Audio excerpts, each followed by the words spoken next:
The following takes place between 8 p.m. and 9 p.m. Yeah, totally. I'm not that impressed, but okay. Well, yeah, I thought it was really good. Ask him to do Borat. He's actually better at Borat. I'm not good at Borat, but Okay. Dr. Mike loves Borat. They look alike. If you love Borat. You guys, if you had the hair, like the bunch of hair on top and the bigger, thick mustache, Which I did moons ago. Yeah. you'd be like Dr. Borat. Let me examine the dog. It'd be kind of funny. But we're getting off topic here. Mindy, I got to tell you, we tried your DNA My Dog. We went to DNAMyDog.com. We got in touch with you, and we had 3 things that came back. We had Romeo, my lovely animal. And 2 other dogs, which are nice, but they're not mine, so I can't say they're lovely.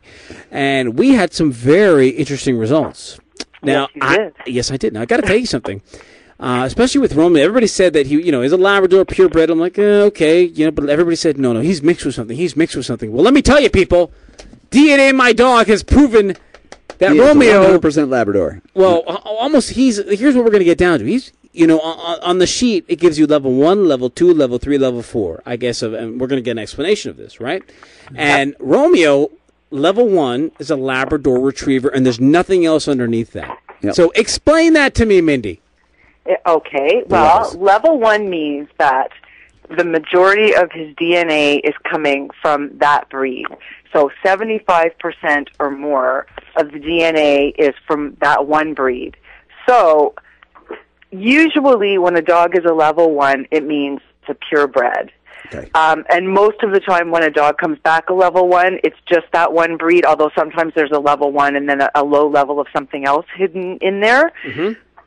So he is most likely purebred lab, except we can't really say he's a purebred because we don't know that somewhere along the line there weren't other breeds that bred with dogs that had lab in them. So maybe 2 generations ago there were other breeds, but his parents, the majority of DNA got passed down to him. Take that, other dogs! Romeo's purebred! He's purebred. Yeah, no, he's purebred, okay? And see, with him, there was no level 2, there was no level 3, so it was just... No. He only had, the only measurable DNA in him was Labrador Retriever, which would indicate he is most likely a pure Labrador Retriever. Okay, so what about level 2? What does that mean? Level 2 is depending on how it comes back. If you get a dog that comes back with 2 level 2s, yep. So if it was Labrador Retriever level 2 and Rottweiler level 2. So what would a Shih Tzu come back as? Would it come back Shih Tzu level 2 and Poodle level 2? Is that typically what happens? Well, that's where you run into some trouble. If you had a pure Shih Tzu and a pure Poodle. Oh, Poodle, yeah, okay. I thought you were talking about Shih Tzus. Yeah, sorry. And they bred. Right. You would get a Shih Tzu, and it would come back level 2 Shih Tzu, level 2 Poodle. But if one of them was a mixed, and one of them was a mix, you could get a pure Poodle coming out of it because it depends.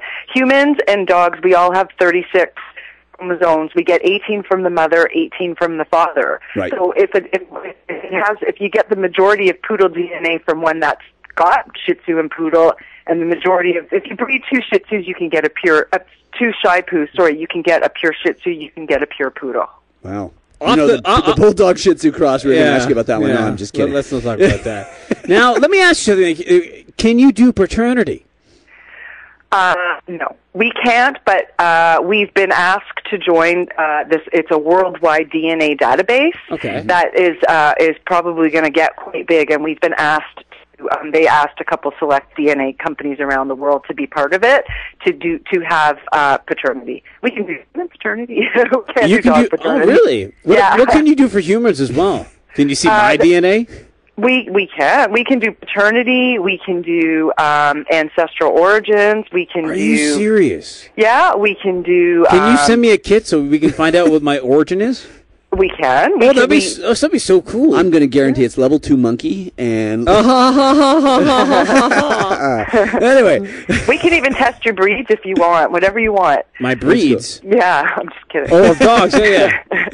Question for you. I'm all Labrador. Dr. Summer, whose lovely little adopted dog named Georgia, came back as a level 2 German Shepherd Husky. Level 3, sorry. German Shepherd Husky, which is what we thought she was. And then in level 4, she had Dachshund. And I'm like looking at this massive dog thinking, what on earth happened there? Did someone need a ladder? Or when you see that, and we've had that with 3 of the girls at the clinic tested their dog, and one of them comes back with a breed that you'd never imagine would be in there. You know what I mean? Like Kathleen's dog, Riley, who looks almost 100% Australian Shepherd. He came back Australian Shepherd, Border Collie cross, and yet there was some Greyhound in him. And I thought, wow, it doesn't look anything. There's nothing in there. What happens with that? Is that just going back like 3-4 generations? There was some Greyhound there. Is that? Yeah, that's exactly what it's doing. It's what handed down. If it was, I think there was like level 4, so it's usually from like a great grandparent or a great great grandparent. Okay. But the funny thing is that when we do get dogs that come back with a really random like Dachshund or Greyhound, and people are like, "Oh my God!" Like you never would have thought. Pretty much all the time, people get back to us and go, it's funny, but my dog's tail curls a certain way, or his nose, or his ears, or he's really stubborn. So even though he doesn't look like a hound, I'm not. So there's always one place it comes out, either in the appearance or the personality. So maybe in the case of the Greyhound, if she really looks at photos of Greyhounds and reads up on Greyhounds, I wouldn't be surprised if she didn't find at least one thing because you can always find something. Neat. I got to tell you an interesting story that I think that thanks to your company, we're going to have a lot of interesting things happening. There are a number of pet stores that sell these mixed breed dogs for purebred prices. And I remember one day I had a Jack Chi come in, which is supposedly a Jack Russell Chihuahua. The problem is the dog was 16 pounds at 8 weeks of age. So I took out my license from my wallet and I looked at them and I said, I'm willing to rip this up right here in front of your face if your dog is a Jack Chi. And they had spent $1,400 on this dog. So I ended up writing a letter to the pet store saying there's absolutely no way that a Jack Russell Chihuahua cross is going to be 16 pounds at 8 weeks of age, and this looked like a German Shepherd cross to me.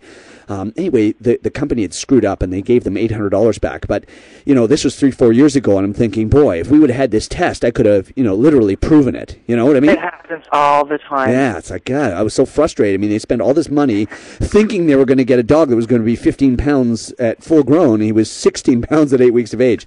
I know.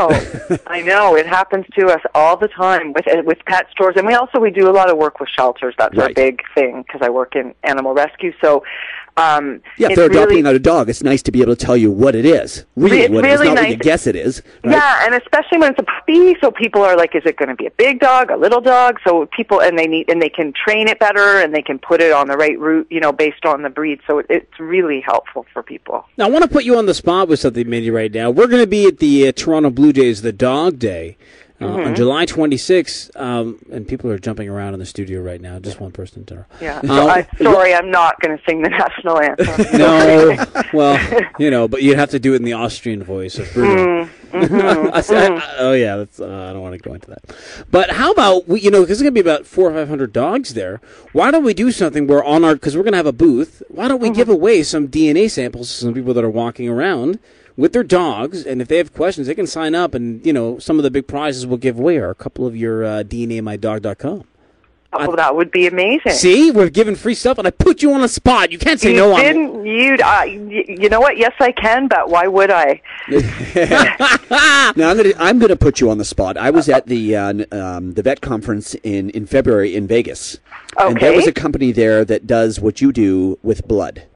Now, I personally like the concept of the cheek swab because you can do it on an 8-week-old puppy and not hurt them.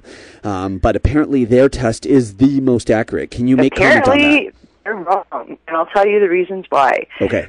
Buccal cells, which are the oral cells, which are what you get with our test, are the standard in DNA testing. Our lab, which does the human DNA testing, nobody does blood anymore. The cheek cells carry the most pristine DNA. And I think that maybe because it's blood, somehow people think it's better. We used to use blood, and our tests were way less accurate than they are now.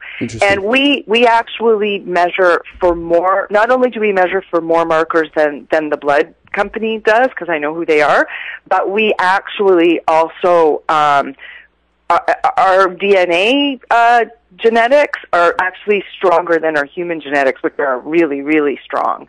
And the the oral cheek swabs are the gold standard in DNA testing. Because we could do blood too, and we're not doing it because obviously it's easier to send people swabs rather than blood tests. But we did used to do the blood test, but it's not as accurate.